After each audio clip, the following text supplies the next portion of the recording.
how to log in Jupix account. So if you want to log into your Jupix account, then first you need to open up a browser, any browser that you're comfortable with. And I'm here with Chrome browser. Simply go for the search bar and search for Jupix.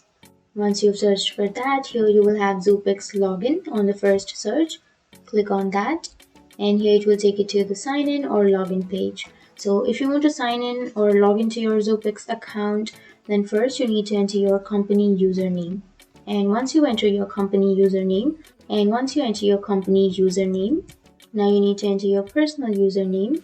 And once you've entered that, here you need to enter your password. But if you forgot your password, then you can simply go for forgot your password, click on forgot your password, and you can click on reset password so that you can reset your password. But if you remember your password, then go back and you need to simply enter your password.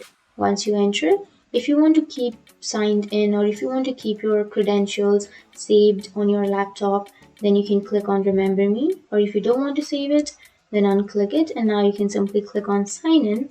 And once you click on sign in, you will be signed into your account if your credentials are correct.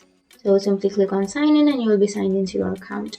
That's it. That's how you sign into your Jupix account. And if you have any questions, feel free to comment below. Thanks for watching.